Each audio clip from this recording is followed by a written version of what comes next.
A lot of times people talk about the power of the subconscious, the power of the unconscious, and I just think of it as the power of the human being. Open up to possibilities, because a lot of times the biggest barrier to a breakthrough can be all the doors that the person has already shut. Installations is like a living analogy, and the reason I say a living analogy is think of it as a seed. You're putting in there and it starts to form a plant and then it's going to have seeds. Your spouse is doing the same thing, your child is doing the same thing.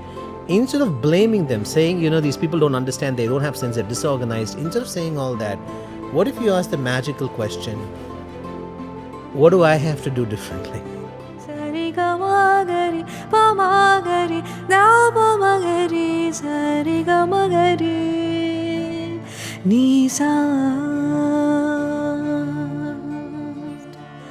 The ANH Podcast.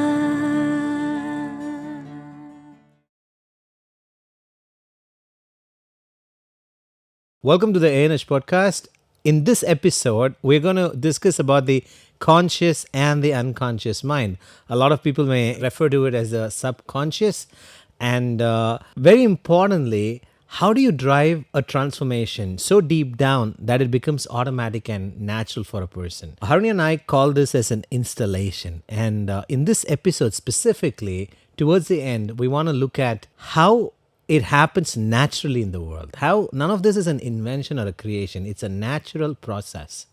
But the idea of anything scientific is to take something that already happens and make it more repeatable, more scalable, more reliable, more precise, and maybe more fast. So, Haruni, a lot of times when we talk about the unconscious, we talk about there are things we do, we don't know we do. There are things we like, we don't know we like. And there are things we are superb at, and we don't know how we are so exceptionally different from anyone else. So a lot of times we think of it as, it's something, that you're born with, or it's something that is like a mystical element. There's like someone has it or they don't have it when they think of talents and gifts.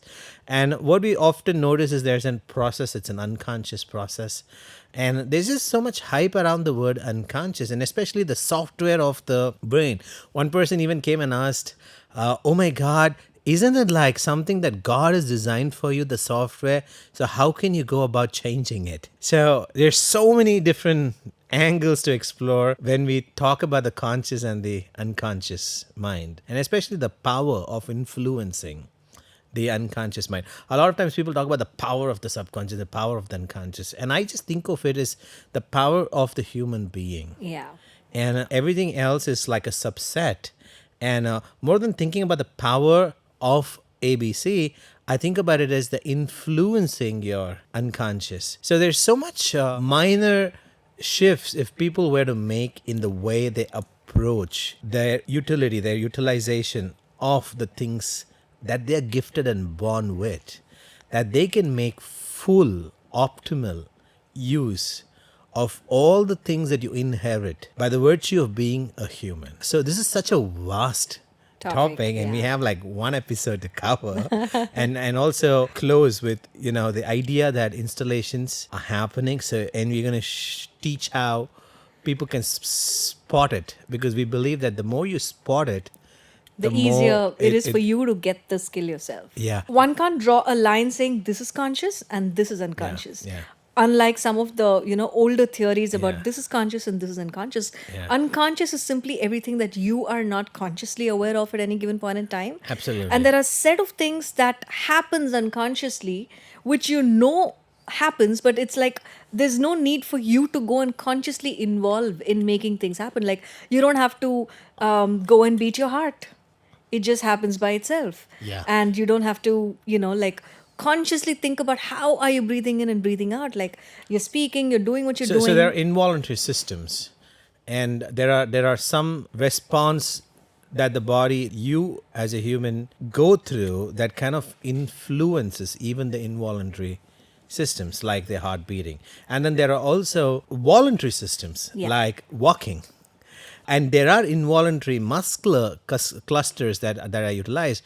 But as a child, there must have been a point where everybody were consciously focused on how to take their first step. And yet, over a period of time, you're unaware of it. So for those who drive, when they started to drive, it's like, how do you manage all of those So many things? different things. And then suddenly it becomes unconscious. And in fact, even conscious and unconscious is a simplification, because technically you have n layers of your consciousness working at all given points in time. Like, your brain is so complex, your neurology is so complex. If you just take a simple computer, and we don't even have to take the computer that we have today, which is infinitely more complex than the computers of those days.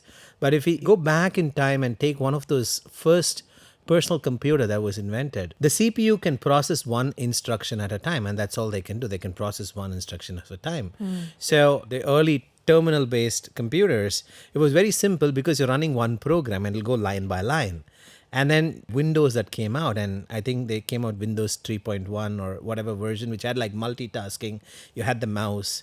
So what Windows really did in those days is, when two applications are running, it's just one application is using the processor and it processes one instruction, and then it puts that application on hold and process the next instruction of one application. So it looks to you like multitasking, multiprocessing, but it's actually processing only one instruction at a time. And then what people started finding out is that they can start pipelining instructions. So while the processing is happening, there's another process that is actually processing which instructions should get processed. And then there's another process which is working out on how to clean out all the resources that were used by the earlier process. Now, I just want to remind the viewers here, we are talking about the mind and how complex it is. So I'm using an analogy of a very simple computer which uses one processor, which can only process one instruction at a time.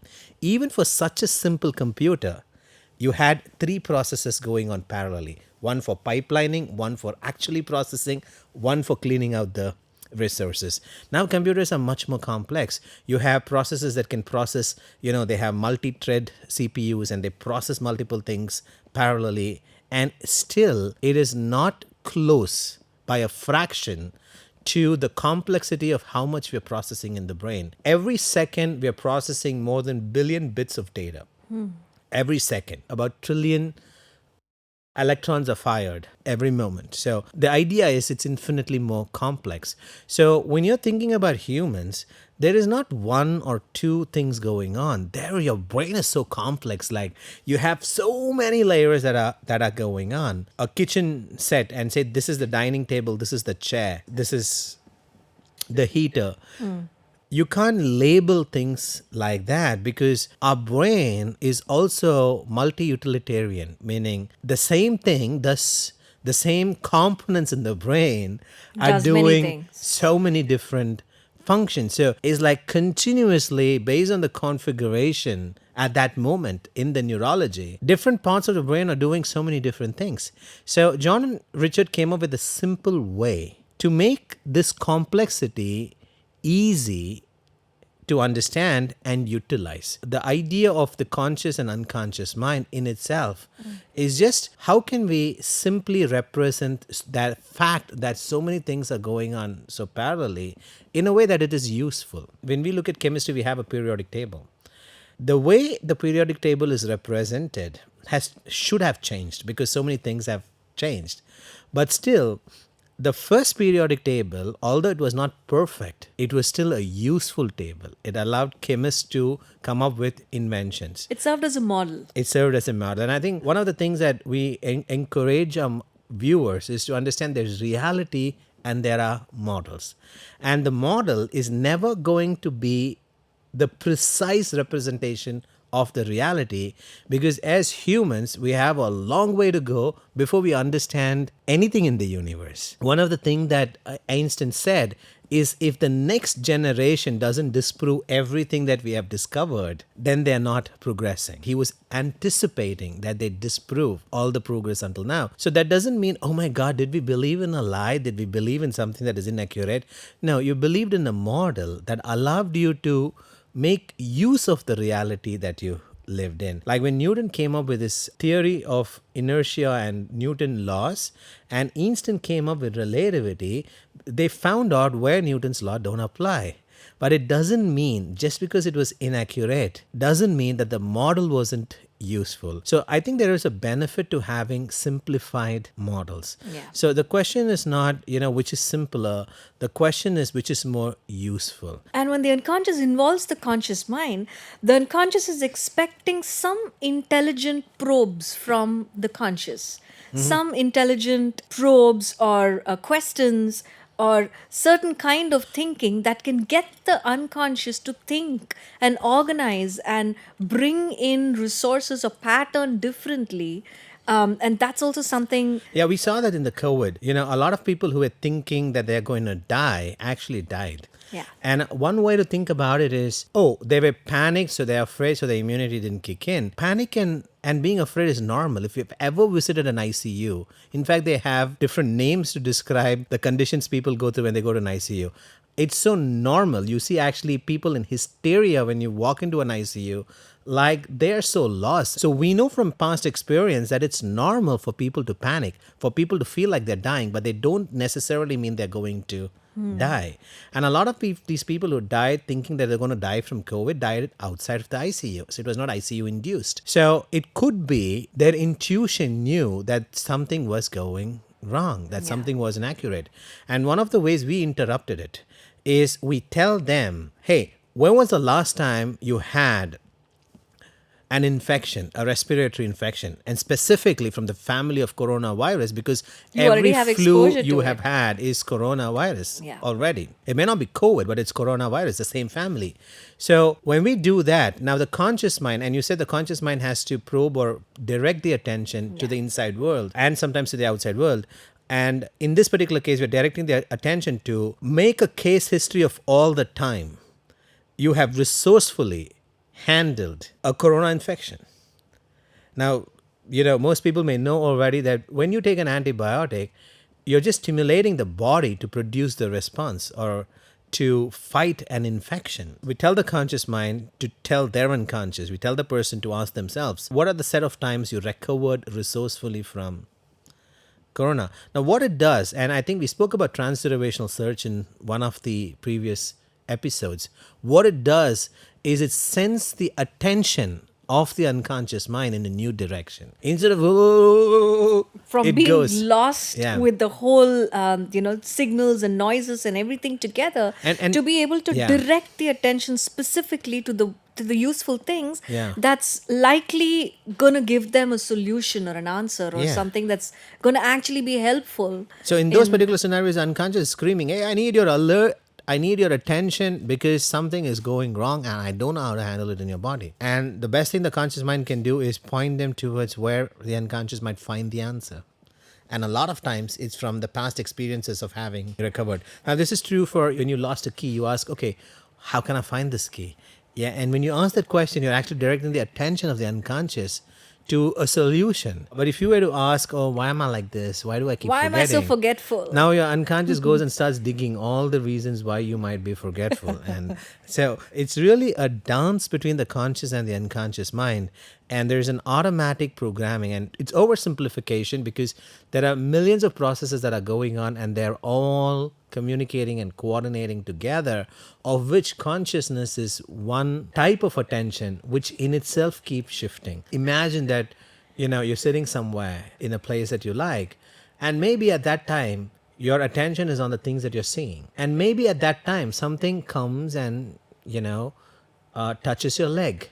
Immediately your focus would shift from what you're seeing to what you feel down there in the leg, and what you are seeing goes into unconscious attention, and everything that is going around the leg becomes your conscious attention. So your consciousness, Like if suddenly an insect is going to come and bite your leg, then it's like, even though you may be, engrossed in doing something now, and your unconscious is saying, hey, there's something that's going on there. Now, the unconscious is not going to be able to throw off that insect or move that insect. You have to consciously Yeah. perform an action. So, a lot of times, the unconscious alerts the conscious when it needs the conscious intervention, when an action needs to be taken or it needs help, or we know that pain most times is a signal from the unconscious to bring to the conscious attention that everything was fine, but now something isn't. So I'm calling out your attention. So I want you to listen to me. And this is exactly where something is going on, and it could be a stomach pain or a headache or one of those things. It's so interesting how so many times people, they go to a full medical checkup, nothing is found wrong. And then they have a particular small pain. They go ask a doctor what this is. And then they find out that there was like this big disease hiding. Yeah. So our bodies are infinitely capable of processing information, and they're parallelly communicating that information to the conscious mind. Sometimes to physical sensations like pain, or some of you might feel like energy flowing, or so many different ways that are tactile, that are kinesthetic. You can actually feel it in your body. Emotions, intuitions. And sometimes it's communicating through dreams, through thoughts that you may have, past memories that keep coming back again and again, or sometimes through voices, the voice of people that you hear, their tonality, and so many other things. And a lot of times it's even communicating, the body, you are communicating to your conscious mind, sometimes through songs, to sometimes I've even noticed people where they remember something from a movie that is similar to what might be going on in their life at that point in time. So it's amazing the number of communication channels that we have for a person to communicate with themselves. But it's also extremely hilarious when a person does not know how to discern and It's distinguish. very, very hilarious. Yeah. They used to actually think once upon a time that if someone had an internal voice, they're a psycho. They used to put them in mental hospitals and give electric shock. Think Yeah, about it. it's They used to crazy. think that a natural process of communication, which we all do, Yeah. but because some people were aware of it, they used to think that they are psychopaths. It's Really hilarious. Yeah. when the unconscious brings to conscious attention, and given the fact that the unconscious most of the time brings to conscious attention when it's expecting either some help or some strategy or some stimulation or ideas, specific ways in which it can direct its attention so that it can do this set of things. We also need to know that conscious does not have to be right all the time. Yeah. Because learning, I mean, let's say, like just the concept of learning, because we're learning from the day we're born, or probably even in the womb. And as we're learning, and everything that we call common sense and all of the things that we pick up, it's like there's so much data that a person is It's actually a receiving. learned sense from common behaviors and patterns that we see from people around. So, in the process of learning Yes. and coming to conclusions, it's possible that it may have gotten certain maps twisted. It's possible that some of the learning, the way the unconscious has understood it, or the way the unconscious has organized it, or the conclusions that the unconscious has come to, and it's already unconscious, so the person may not be consciously aware of it. Because if you just look at the number of things that we're learning every moment, the decisions that we're coming up with, the tasks that we put into, like we meet a new person, immediately the unconscious is judging, is this a good person, is this a safe person, can I continue conversation? And let's say we start speaking, do we continue for longer, do we not? Like there's so many decisions that the unconscious is making every given moment. And with all of this, there are sometimes that there are useful patterns, but there's sometimes the unconscious also makes unuseful patterning or not so optimal way of organizing. So it's very dangerous, because I've seen some people make an assumption like as if unconscious is all knowing and omniscient, so Like it's like some extraterrestrial being, or something that you need to manipulate or control. supernatural that knows everything that's happening in the world. Right. The conscious and unconscious are a simplified way of saying we have more things going on in our neurology and brain, more processing, more memory, more analysis, more conclusions that are being made on an ongoing basis, then we need to keep track of. If we know how to delegate to people, in good corporates, good organizations, there's delegation. You give a task to someone and you expect them to do it. Human neurology, the design of a human neurology, is an excellent course on leadership itself. Wow. Because part of your neurology learns how to do something well, and it learns to do it well and get better every time. The rest of the conscious attention doesn't have to interfere and shouldn't interfere. I've seen so many piano players, they're playing fine till they look at their hands. And True, it's so so true in true. corporates, because everybody's doing their job just so well till the management comes and asks, so what are you doing? Right. So I think the way our conscious and unconscious is structured is so beautiful. It's like a management lesson. And a lot of times we tell people that feedback is not necessarily what people tell you, but it's the consequence. And our unconscious is able to do that automatically. Like for example, something good happens, and if you're celebrating, the unconscious goes, oh, this is good, let's do more of this. But if you're sitting there and crying, oh, only this much, I have to put more efforts for more, maybe the unconscious goes confused and think, okay, it wasn't good enough, let's not do that again. So a lot of times the conscious, how we respond to a situation consciously, Yeah. gives feedback to the unconscious the processes. response, not the affirmation. And that's why I was so particular that feedback, the real feedback is, and actually feedback comes from an electronic science, Yeah. especially the word was made famous when they would take a part of an output of a system and send it back into the same system again. And it's not someone else from outside describing it, but it's the output feeding into the input again. So for Google search engine, the feedback is not what someone fills on a survey form and says, I like Google or I don't like Google. It's how long are they spending? How much are they returning back to Google? That's feedback. How fast does it open? Is there metrics to measure? Are they enjoying it? So that's feedback. For YouTube, it would be like how long is it able to keep people on that system? That's feedback. So real feedback is not said. Real feedback is acted upon. A lot of times we tell people, customers might tell a lot of things about your product, but the real feedback is, do they come again? Do they buy more? Do they bring more people? That is feedback. Now, you can ask them a question, not for the feedback, but to know why that feedback. So, like someone comes and they bring 5 more people from their family. You may not know why they're so happy that brings those 5 people. So the feedback is that they're happy because they brought 5 more people. But why that feedback? Why that response? That the qualitative part of it you can get by actually asking a question. And I think an unconscious mind expects that from the conscious mind. And those two have to be in congruence. So when something nice happens, you celebrate, because feedback is always behavioral. Yeah. It doesn't matter, oh, unconscious, you did a good job, you're great, unconscious, you do this again for me, is utter nonsense. It's being very disrespectful to yourself. Because when people do that, what they're thinking is they can manipulate themselves. Because when the conscious and unconscious is a part of them, there's no point manipulating yourself. But you're just being respectful. Something nice happened, you're being nice to yourself, you're celebrating. Now that's feedback. But then, why is that significant? Hey, you were supposed to bring in this much, but you brought in only 10% of the target. Why is that so significant? Why are you celebrating? The unconscious doesn't know that yet.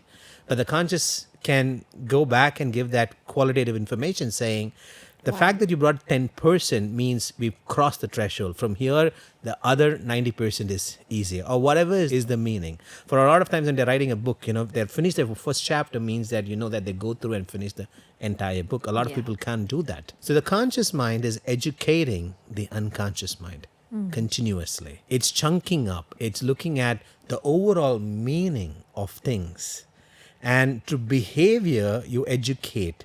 Almost binary, is this good or bad? But to language, you educate the qualitative aspect, the significance of why is this good. So you create meaning with your conscious mind. And most times, that's the function of language. The function of language, beyond very basic instructions and ability to refer to exactly what is there and what is not, the larger purpose, because you can do that non-verbally too. Yeah. So, if you were to think about, if a caveman have to warn another caveman, there's a tiger coming. And if he didn't have language, I'm sure they can communicate. We've seen so many species do that. But the meaning of what does it mean that a tiger is coming, beyond the fact that you need safety. Yeah. That, hey, this place may have a lot of animals. It might be good for hunting.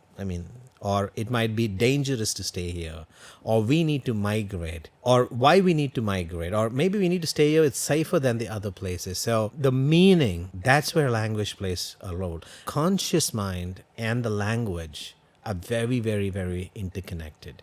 A lot of times when people want to learn a new language, we tell them, when you learn the culture, you learn the language. That is why it's so much easier that you learn a language from the place where that language originates, because once you shape the conscious, you can also shape the unconscious. So a lot of times learning a new language is not just learning a language, but you're actually learning a different culture, and you're learning a new set of capabilities, and along with it a new set of limitations that language speaking people impose on themselves, so that you make meaning from what is going on. And that's what your unconscious really requires from the conscious mind. A person is engaging in learning something. So let's say somebody wants to learn how to play the piano. Yeah. They go for their first class and then they learn it and they're finding it a little difficult because, I mean, there's no muscle memory of it yet. They're learning. Yeah. Now, but they're happy about it. So that's some amount of feedback where they're excited, but they're also, probably struggling a little bit, but they're focused and they're trying to learn what that first lesson is. But then the unconscious, when, like you might be sleeping, but the unconscious is playing some of this. So the next day when you come back and you play it, it somehow just feels easier than it was the previous day. And this is something that happens like every day when a person is starting to learn the piano. Now, what's the role of language in this? What's the role of behavioral responses in this? And what must a person do consciously to learn whatever that skill or art form is even better than otherwise? The feedback here would be not just the fact that you're learning, the fact that you're making the time to go there every day. And So it must be important. Yeah, it must be important. So the unconscious goes, oh, this must be important. And it matters how you go there. Are you going there excited? Are you going there sad? Now, one of the things that I see a lot of people do is when they make a mistake, they immediately cringe. And they often say something like, oh, that was dumb, or that was stupid. And that, the unconscious mind sometimes scope creeps what the conscious mind Intense. intended to say. Scope creep is a word I heard first when we were building softwares. And one of the things that they teach in project management Define the scope, but then is like a client wants a particular project done and there's a particular amount that is Understanding. agreed, and then suddenly the client wants that one more feature and then one more feature. Eventually the software is not what it was. It's become much larger than what they had immediately planned on. So with the unconscious mind, how scope ambiguities happen is the unconscious mind is maintaining a stack of all the meaning, all the relevance to what is going on. So when someone is learning a piano or a keyboard, it's maintaining the fact that that particular phrasing is what they're practicing. But another scope is the act of learning keyboard itself. Then the higher chunk of that would be, why are they learning keyboard? Maybe they want to play in worship or jam with the band. And the higher scope is they're thinking about the purpose of being a musician in the first place. So it's maintaining relevance to that activity in multiple layers. Now, the unconscious processes language in all of those scopes and then discards if it finds it irrelevant. But mostly, it tries to process it in all of the scopes that are there. So when we use language, don't necessarily know how our body, our mind, our neurology responds to that language. So most times I tell people, especially in learning context, if you're using language, use language. It's going to be a useful language irrespective of the scopes that the unconscious is holding. Sometimes between a teacher and a student, one of the scope is the relationship also. Does my teacher think I'm good? Now, it doesn't matter, but for some people it does. Yeah. And it's so important. So the teacher might be commenting on the fact about, how you move the hand. It's shoddy. But this person might think about it to how they're dressing, how they're sitting, their mannerisms, because for them, their relationship with the teacher is so important. So that loop is open in their head, that scope is open. For the teacher, he is just focused, or she's just focused on making this person a good player. So they don't realize that there are parallel scopes open there, and their language is going to translate to all of those things. If you have the eyes to notice, and we call this capability as language sensitivity, you would know the response that you are evoking, both consciously and unconsciously. So let's say someone says, oh, you're shoddy, and the scope goes to over the top for the listener. A person with language sensitivity would be able to notice the effect of that communication. So they have an opportunity to clean it up. With calibration, they're able to know that, hey, what I said, I might have intended it in a limited scope, Yeah. but their unconscious has several other scopes open. Yeah. And by the immediate response, they can make out that it's not like restricted to that scope that I intended, but it's gone way beyond. And that's how so many misunderstandings happen, right? I mean, Yeah. when people don't have the calibration of what it is that they're saying, but the other person is perceiving it because they have so many other scopes going on. And the same thing is being processed across all scopes, and something which could be a comment on a capability, somehow the person takes it to mean something being At said their at the identity. identity, and Yeah. that's dangerous. The ability to notice is so important unassumingly, because a lot of times people might think, but I meant it this way. Why should the person take it that way? And it's their responsibility. Well, it's okay to think of it that way as long as you don't care about the result or the response you get from that communication. And I like what Junkinder said. He said, the meaning of communication is the response you get. So I can say there is an apple on the table, go eat it. But if the person doesn't eat it, then the communication wasn't effective. Now, in English, it might mean, yeah, okay, the person is hungry. The definition of the apple on the table means that there is a apple out there that is eatable, that is edible, and Anna is offering, go eat that apple. So if the person was hungry, he could have had that apple. But if the person didn't eat, the communication wasn't effective. And if the person was hungry and would have enjoyed eating that apple, but because the communication didn't reach them well enough and they didn't eat, then the communication is ineffective. On the other hand, I don't even have to say there's an apple on the table. I might just say, go check out what's on the table. And maybe they go there and they see the apple and they eat it. Now, I haven't said there's an apple, but they ate the apple. It still means that the effect of the communication is they ate the apple. So the meaning of any communication is the response that you get. It's the meaning of the communication is not the meaning of the sentence. Is not the meaning of that sequence of words as would be interpreted by a dictionary or a computer or a linguist. The meaning of what you actually say and do is the response that you get. And when you understand that, lays on every individual an enormous responsibility to notice what is the response you're getting, and response both conscious and unconscious from the other person. Yeah, so might as well take responsibility for communication and clean it up. Yeah. And I think it's a responsibility of every human being to understand and develop their skills and capabilities. I mean, just think about how many years people invest in becoming an architect and becoming an engineer and becoming an artist or whatever it is that they do. But at the core of it, you cannot live without human beings. You're living with human beings in your family, you're living with human beings when you move out. I mean, you're not living like a caveman by yourself, like cooking and eating your own food and with absolutely no social contact. And given that this is where we are, I just think, like. I mean, human beings are such wonderful people to have fellowship with. So why would anyone want to live without human beings? Yeah. So what I'm saying is, it's just barely for people to actually.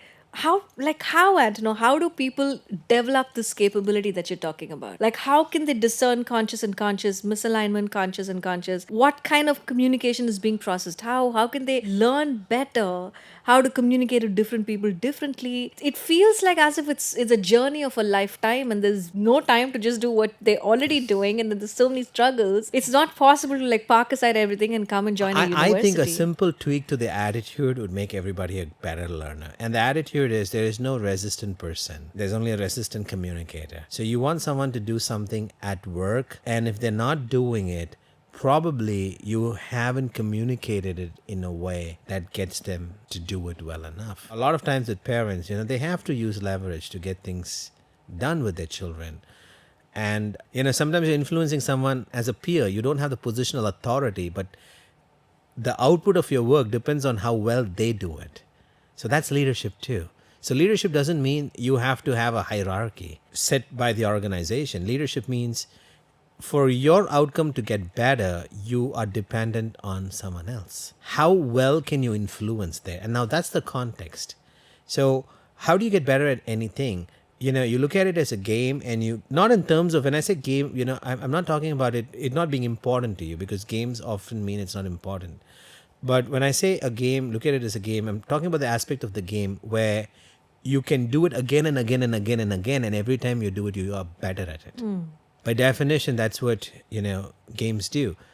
It might be a useless skill that you might play in a game, but the more you do that game, the more you become better at it. So at some level, even when it comes to the context of leadership, if you can start look at it as a repetitive process that you enjoy doing, and every time you do it you become better, then you become a natural learner. So the mindset is, how do I overcome this challenge? So let's say you have a team member, and every time you tell them the same thing, they make the same mistake. The way to look at it is, okay, what do I do differently? So now when you say that, you're actually taking that responsibility on you. Yeah. Or with a child, or wherever it is. So when you take that context, and when you figure out that there's something you can do different, you can say different, that brings in that response from that person. Even if the different means like being strict, for example. Wow, that just opens up so many possibilities, right? I just think can get people out of boredom also immediately, literally. Like when they just see it from this perspective of, if I'm not getting the response that I'm looking forward to, then what can I do differently? It just instantly opens possibilities. It also starts with the presupposition that it's possible. It's just that I haven't figured out. And how that to do attitude it. is very good, because I remember during COVID, I was really bored. And I took on this challenge because I was getting a lot of calls from this one particular desperate provider. Now, I don't want to name the company, but they were very desperate, and I'd cancel their, say, subscription. And they would call like 5-6 times in a day, and they were so disorganized that they had like, I would say, okay, see, I'm not interested, cancel it. And then another person would call, and then another person would call, and they had no clue. Their systems weren't talking. And I ignored the call for a while, and then I started talking to them, and I'm like, and at some point I wanted to game it. I was like, okay, now I'm going to take this up as a challenge. Now, how and what should I do so that they stop calling me? Now, it might look almost unachievable, because these are poor call center people. They're given a list, and they don't even know that someone else has called them. Yeah. And they're just going to call from that, and they may not even have a mechanism to mark saying this customer is agitated, please don't call that person again. So the next poor person who gets that sheet is going to call you back. But I took on the attitude of, there must be something that I can do to get them to stop calling me. So I found a way, because and escalations didn't work. So, can I speak to your supervisor? No. So then what I did is I said, I want the connection back. Now, you see, I'm changing my behavior from saying, oh, I don't want the connection. I said, I want the connection back. Now it opened a different channel. And when it opened a different channel, I said, I spoke to the person. I said, I want the connection back as long as you solve this one problem for me. And then they put me to a senior person. And then I got to the manager of that entire area. And then I set up a meeting. And when the person came home, I made it point clear to him that if I get another call from anybody, I'm going to visit him in the office. Now, from one random call center person who didn't have a list, I found a way how to navigate all the way to a manager in the area who has access to what sheets are distributed to whom, who has the target. Now, he knows my face. He knows me by name. I know him by name. I'm not a statistics for him on the sheet. But I couldn't have done that if I didn't change my behavior. I could, the person can scream at that person. They could do anything. I had to ask myself, and it's a very silly example, right? It's so silly. But imagine how many people can't do that. Yeah. How many people they cannot get. And especially, I remember in that period, a lot of people are just ignoring the calls. But all I had to do was, all I had to do was spend 2 minutes and say, I want the connection back. And then I'm thinking, and I'm thinking in their shoes, I'm thinking, what will get them to get me to talk to their manager? Because they had the system so set up that there's no way you can get to any senior authority. So I had to think through, what do I have to do so that I can get to the person, to the person, to the person. And soon enough, I got over there. So the meaning of the communication here is stop. But saying stop doesn't get that outcome. Ironically, saying give me the connection got me that Outcome. that outcome. Now translate this to relationship. You're saying something, you're doing something, people are doing the same thing, your spouse is doing the same thing, your child is doing the same thing. Instead of blaming them, saying, these people don't understand, they don't have sense, they're disorganized, instead of saying all that, what if you ask the magical question, what do I have to do differently? And that doesn't mean you're wrong. Yeah. It only means that you want to be more effective in that equation. And sounds like the more effective way in some of these cases is also interesting. Yeah. It's outside of the box. Yeah. And it pushes you to think differently and do differently. And it's delightful when you see, because I think human beings are also so conditioned to the box that they're not often expecting an answer outside of a few set of variations in typical scenarios. Yeah, see, a lot of people understand that if you do the same thing, you get the same response. Yeah. But that alone is not enough, because you can know that and you can still look at what the other person has to do differently. They're not going to change unless you change. So just knowing that if you do the same thing, gets you the same results isn't enough. It's actually owning that response. Like when you get that response, you haven't done something differently yet. So what do I do to get a different response? That's simple hack will make people better learners. Then you actually start learning on the field. Anything that you learn, you get better. Now maybe it'll take 5 years, it'll take 10 years, but at some point, if you have that attitude and if you stick to it, from going from a silly example of, how do you stop tele callers from repeatedly calling you from the same product, maybe that'll go all the way up to a more important situation where you walk into a room and maybe within minutes you can solve everybody's objections, and maybe even before they tell you what their objections are. Wow. But the pathway is the same. You have that attitude and you start solving easier challenges with your children, with your family members, with your friends, with your parents, whoever it is applicable for the audience. And then you become better and better, and there's degrees of the capability. And it can all the way go to a point where your presence solves the problem. So you can give direct instructions. Yeah. And then if it's not working, then you find out what can I do differently, and you try a variety of different options. Some might work, some might not work. And then you might even go like a polarity response, like the kind that you just described, and to, like kind of, like you said, to game it curiously. When do you use installations? When I care for someone. You don't care for people in general? I would like to do installations for anyone and everyone, but I'm also looking at how quickly can I do it, and do I have the time for this person? And generally speaking, anything that people can achieve in the earth, I don't necessarily think of it as service, because I think everybody does that. A lawyer can do that, a medical doctor can do that. So a lot of people look at this business and go, oh, you're doing so much good for humanity. And I'm like, everybody does that. We help people by evolving them, making them happier. The only time I would go all out with installations for a stranger if it's fast and easy, or it has an eternal consequences. So I'm always sorting by the easiest, and I like to give. It's like the analogy is you're walking on the road and someone is really homeless and you really pity them, and let's say you have like $10,000 with you and you're okay giving it to them because you feel that might change their life. I might just give it. But if I have to sell all my property and all my fortune and all my business to take care of that homeless person, I'm not going to do that. And that's the same thing with my time. You're riveted on making sure Excellence Installations is available to billions of people. Along the way, if I find someone, in a moment or two, I can do installations for them so that they live a better quality of life. I don't care who they are, I'm going to do it for them. But if I have to stop, I have to spend an hour with them, and that might delay the things that are lined up. So there's so many of my own family members who I haven't yet gotten to. I asked them to come for an event because I can do installations faster for them over there. So that's how I do it. I do it for people I really care about, and I care about everyone, but then there are degrees of how much time and effort I'm willing to spend. Yeah. And that's why we do Solar Voice. That's why we do a lot of podcasts, because a lot of these things can do installations for people without me spending more additional time for it. I've noticed that sometimes installations can happen like in a moment, in a minute. And there are so many strangers for whom we have done installations, and a lot of them don't even know that it has happened. They're grateful. Sometimes they tell you thank you and they don't even know why they're saying thank you.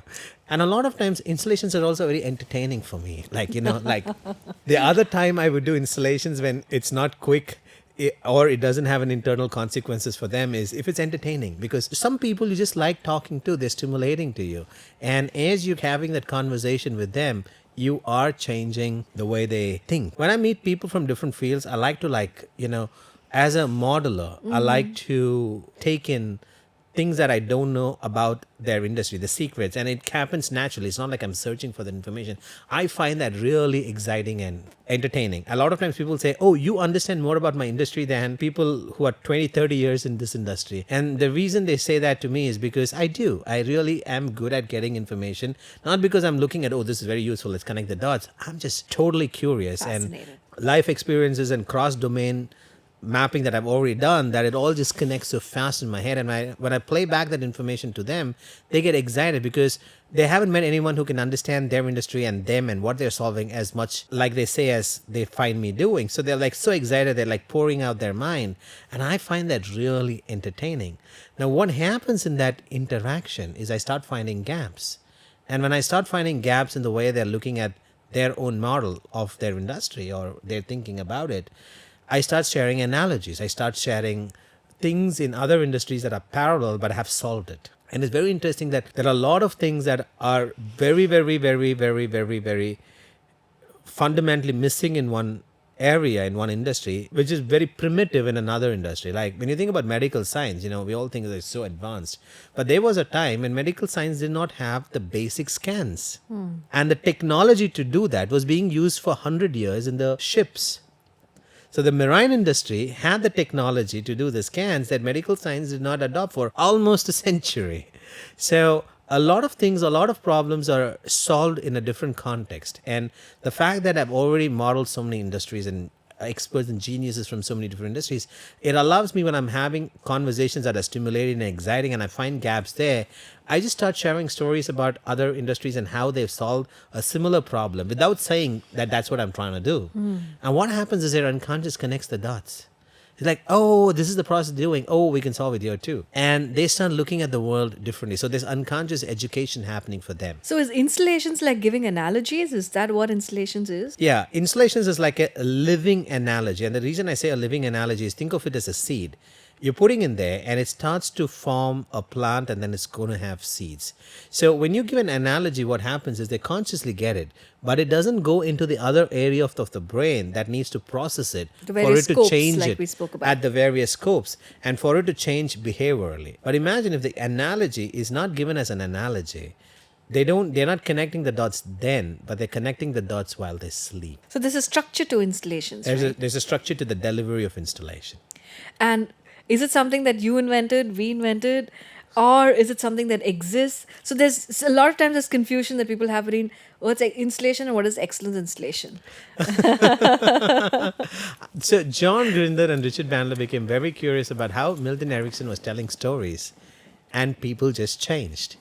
And if what Milton Erickson said he did was what he did, then all of his students should be able to do what he did, but they didn't. And the only people who were able to do it as well as Milton Erickson and then later better than him was John and Richard. So John and Richard put out a mechanism by how you can describe something or tell a story that changes the unconscious mechanism by which people learn, perform, and lead. It's a model of what actually happens in reality. So we spoke about reality and model a while ago to the audience. So installations are already happening in the world. It's how, thousands of years ago, hundreds of years ago, from one generation to another generation, wisdom was transferred. It's how sometimes even life-saving information was transferred. A lot of people have been using installations without knowing that they're doing it. And it's very interesting when you watch a genius in action, especially those who are very good at mentoring people. they suddenly start describing something that's happening in their house or something that happened with someone else in their organization out of context. It's very interesting because you look at these people, and a lot of times they're there in a meeting and someone is having a conversation, and it looks like they're off topic. Yeah. But somehow everybody wants that person again. And what you notice is that the person went unconsciously, not knowing that they're doing an installation. They went off topic, they did an installation, and they came back to what they were discussing. And they may not even have known. And they may not even have known. There is a natural process to it because we have a specialized hardware for this. Now, just like we have a hardware for eyes to see and hardware for ears to hear, the core component of installations is cross mapping, is representing something in a completely different way. Like a poet looking at a moon and saying, oh, that looks like a lady. Or a musician hearing a note and seeing colors. And actually, when musicians actually hear a note and see colors, they're not imagining it. It happens spontaneously. It's not like they hear it and like, what color should this be? It's happening parallelly, and it's called synesthesia. And there's a particular region in the brain that's responsible for this. It's responsible for cross mapping. So we are hardwired to cross map. We are wired to take something that's happening in one area of our life and apply the meaning and pattern of that in different areas. So naturally, for a genius, that area is often active. For the genius who's doing installation, not knowing they're doing installation, it's actually their mind is already cross mapping. They're just articulating what already is happening in their brain. So for an innocent onlooker, it might look like they went off tangent and then they came back. But in reality, they were cross mapping for themselves. And by articulating it, they made it an installation for everybody else. And so it's a natural phenomenon. It happens. What John and Richard did, and it's priceless, is they put a structure to it. So now that you have a structure to it, you can actually track it. You can see how it's happening. And because you can see, because you can hear, then you can track the results. And now you're learning. You're becoming better. You're becoming faster. You're becoming quicker. And for us, what it means is now we can figure out, okay, what is the outcome of all of this eventually? I felt so bored when I went to a seminar and they said, how to change bad habits. And they said, 60 days, every day you have to do this. And 1 year from now, many of you will change. And, most people who go through such process, you ask them, 20% change, 30% change, and they struggle with willpower. And even if they change, to change one habit, take an entire year is so boring. It could be anger or it can be anxiety. And I'm like, wait, with installations, it happens like in minutes. Yeah. So then I had this question, and I think I've asked Richard Bandler this question. We took it up to a whole new degree because Richard used to ask, when someone quit smoking, he used to ask, so what are you going to do with all the free time? And people would come up with answers like, instead I would like, spend the time writing poems or being happy or thinking about life. But what we did is we thought, instead of fixing one habit, let's take the full set of evolution for a person. And if we fix them all together, what are they going to do for the rest of the year? And it's a radical approach, right? Yeah. I mean, instead of taking that one habit and then taking a year to fix it, we're looking at what all can I do, like In for a this day. person in a Yeah. day, and we get everything sorted for Yeah. the person. Yeah. And we're using installations as well. So we're literally making it happen in minutes. And we're like, okay, now that, we've saved you years of trouble with dealing with some of these challenges that you always had. what are you going to do with the rest of the year? And what most people do is they have experiences, Yeah. more responsibilities, maybe a promotion or maybe something that they're doing at their home, and it produces life experiences. So they evolve. And that's evolution. That is how we learned. If we can track what is the impact of changing comprehensively, adding all the abilities that a person need for what's going on at that period in their life, if you add all of them together at once, what happens is time compression, that they evolve in a very, very, very, very short time. So we said there are installations and there are excellence installations. Because not every installation is excellent. Yeah, not every installation is doing good to a person. Yeah. Even if an installation does good to a person, it's not necessarily compressing the time to evolve.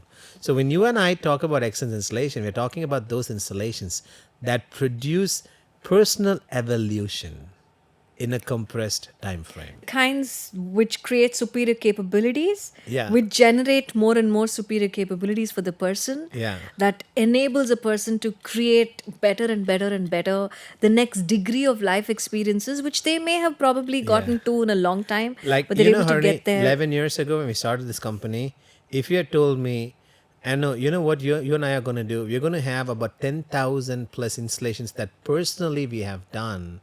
And we're going to see across a decade, across 5 years, across 2 years, across a year, for thousands of people individually each, what is the evolution it does for them? I'd have said you're crazy, like you know, that because that's a scale that I can't fathom still. Just what that knowledge means. Yeah. People from every walk of life, every age, every industry, every type of family, and a full set of installations for them.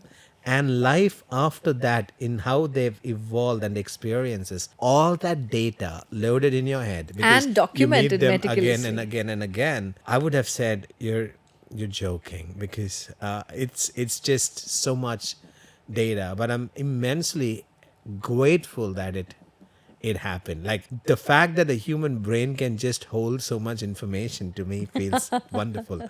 Because I meet a person like after like a year and I remember who they were, how did they walk, how did they talk. Technically speaking, there's some modalities and what was the limitations and what was the consequence that they were hungry for. And then I meet them after a year later and I can remember all that. I can remember when I see them 2 years later, the first time, the second time, the third time. I can keep all that for like years together for thousands of people.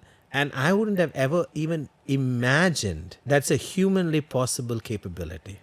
And I didn't aspire for it. I don't think I aspired for it. I don't think you aspired either. I Yeah. think it just It happened. just happened. I And- think the setup was such that, you know, Yeah. because we were genuinely interested in pushing the boundaries of what's possible Yeah. for people.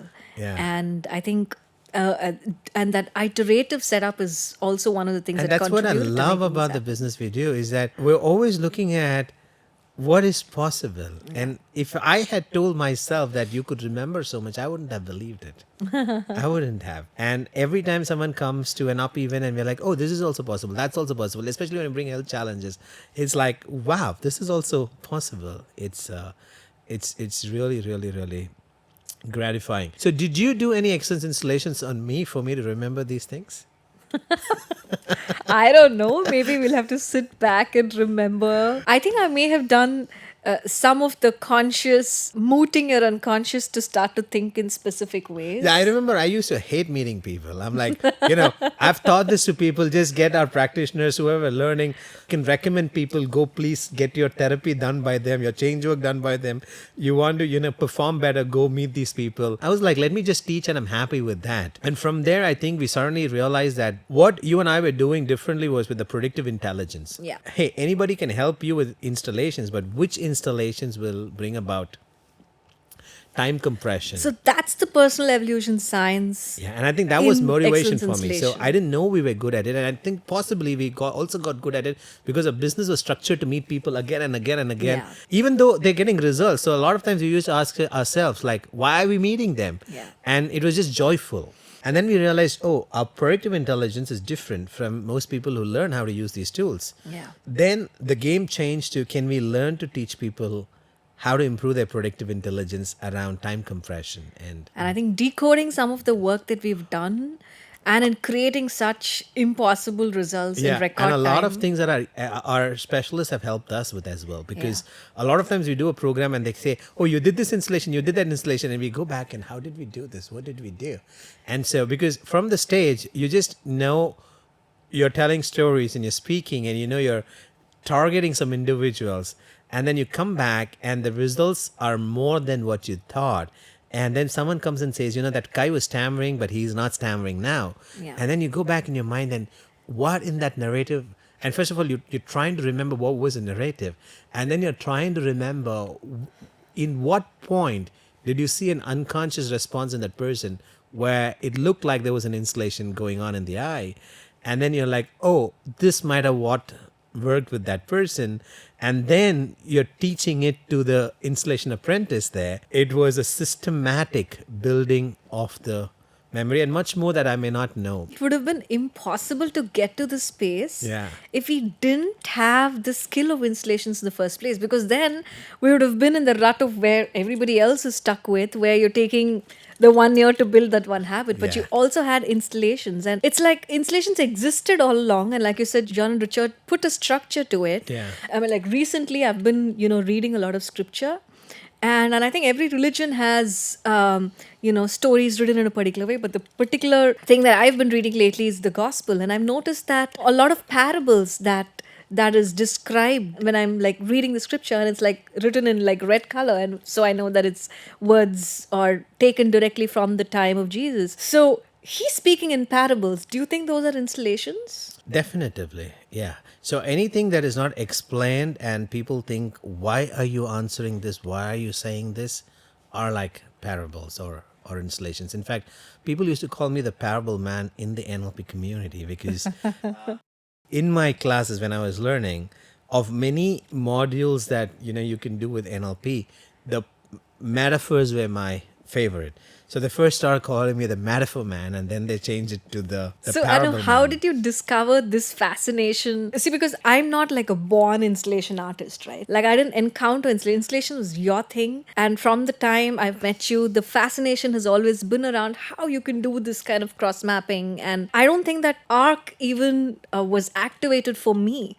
It did. For me, it's a learned skill. For you, it just feels like as if it was natural, right? Like, where do you think, like, were you always doing installations as a child, or when do you think that that point started? I don't know. What I remember is I did a lot of training when I learned about metaphors. And also, I think the constraint helped. That when Funny Kumar asked me for help, I knew I wasn't ready, even though John started mentoring me. And one of the things when I met John Grinder, he said, give me 10 things you want to do with him that might help him move. And I wrote him 10 things. And he said, so go do it. I said, John, but I have this feeling here, almost like a fear. And he said, when have you had it in the past? And I said, when I haven't been ready. He rephrased it to me and he said, don't think of it as a fear, think of it as a barometer for readiness. And so as I kept working and improving my skills and getting better and better at these things, that barometer, the intensity of it started going low. So I knew I was getting more and more ready.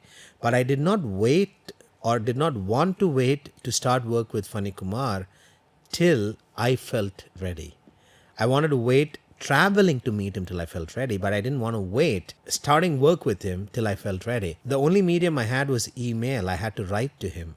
So I started thinking about what are stories that I can write, that I can send, that can start the recovery process for him. For many months, the only tool that I had Was parables. was parables, was metaphors, was storytelling. So you had to figure out cross mapping that'll be useful for him to get his unconscious to even open up to possibilities, because a lot of times the biggest barrier to a breakthrough can be all the doors that the person has already shut. Yeah. So with Funny Kumar, the interesting thing was he was very open. He was already thinking that the unconscious mind can do incredible things. I had to write metaphors that teach us how or what to search for. So installations can be used for that as well. So Yeah. installations can be used for strategy. Yeah. So there could be strategy For- installations. and for motivation, for capabilities, you have so many types of installations that you can do. That is so fascinating, right? Because this is like a tool that you can use to get through to anybody. What might even take hours in very detailed, conscious explanation can just be brought about so quickly through this incredible cross mapping piece if you know how to do it right. When you deliver an installation and when you're able to see that it's actually worked, Yeah. you have your immediate test of knowing how has the unconscious of that other person received it, and then it also shows up in their behaviors. It's fascinating, because I think if more people can just be equipped with installations, And I think just installations would be dangerous, but which is why we have excellence installations, because seeing you do installations and then me, getting into it. And it's also, I think it's so empowering for a person to know that it's not only especially because you don't have to learn installations to do installations. You learn installations to recognize when installations, what kind of installations are already happening in the world that most people are literally blind to. So there's continuous influence, this continuous changing of characters and values of people. People are changing and they don't know they're changing, and they don't know what are all the various influences. And when you're learning installations, and now suddenly when you look at the world, you're recognizing, oops, this is an installation. And installation does not have to be in the form of language or communication at all. Like the cross mapping part can just be activated in a person and anchored with even several actions and certain kind of setups. And we see that happening in the world all over. And All kinds of movies have some form of installation. It's interesting because sometimes you can read a book and the book might say how to save your marriage, but unknowingly it might have installations that will actually break your marriage. And it'll have nothing to do with the tips written on the book. The tips might be good for the marriage, but the author's stories in it may have installations that might actually break the marriage. so installation is that unconscious impact. The unconscious response across all your systems, involuntary and conscious, and your patterns and your thinking and all of those things. The good part is most of us can reject an unuseful installation after facing the consequence. Because we are learners designed in our neurology to learn continuously. When something doesn't work well, we reject it. But would it be too late? Would it be like, too many things mounted up for you to pick that things that are not good and reject? So I think it's very good for us to have an active mechanism to detect and reject anything unuseful by looking at consequences, and it has to be an unconscious process. I think for our viewers over here, we could probably give them a filter installation gift that they listen to that might help them detect and reject unuseful things through installations or people that they have picked up to the best possible. Now, Yeah. when you do it one-on-one, there is a particular effect. And when you listen to an audio, it works. Now, to different degrees for different people. But I think for our audience, I think it'll be a good gift to give. The man who said, but isn't this God's programming? How can you change it? My question is, why do we learn to walk when calves can walk? A cow, it gives birth to a calf and it starts walking like immediately. It's magical.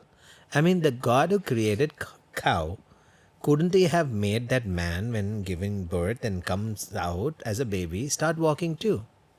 So I used to think, especially when people use the argument of God's programming, I used to think, then why did God create us in such a way that we have to learn to walk? And to me, the answer is, we are designed with such incredible capabilities and the freedom to use it across any different terrain, any different style of life, any different region of the world, as part of any culture, wherever a human being is put, they can learn to thrive in that environment. A calf can't. There are geographical conditions where it can live, and geographical conditions where it can survive, and geographical conditions where it can thrive, and geographical conditions where it cannot.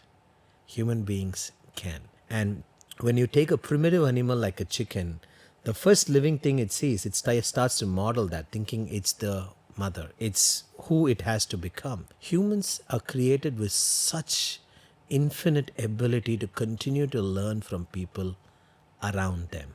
When we learn, sometimes we are not in the best state of mind. Sometimes we are not in the best of ourselves. So we don't necessarily always learn the right things. And thereby, we need a correction mechanism. And that is why our body is designed with a self feedback mechanism. Even the left brain and the right brain are giving feedback to each other. The signal from the eye is giving feedback to the ears, and the signals from the ears are giving feedback to the eyes about reality and what is not reality. And that's why I said it's such a great example for corporate leadership as well, because there's continuous feedback effortlessly. The things that you have to do the things you want to do are in themselves a feedback mechanism for the things that you're doing through other channels. Right. That's so wonderful. And I think it's a beautiful concept for leadership. And we're incredible learners. We can thrive anywhere. These incredible capabilities sometimes can lead to us learning things not as optimally, or maybe we learned it for a particular environment and the environment has changed, so we need to relearn. And thereby, we have the cross mapping ability for us to, instead of going through experiences, learning from other experiences that we have gone through, and sometimes from what other people have gone through. When we do installations, what we're really doing is using the natural gift, the heritage given to us as humans, to not only get better from our success, but from the learnings and strategies of the people before us, around us, and for us to pass on that knowledge so that you can go from excellence to generations of excellence to generations of excellence. Wow.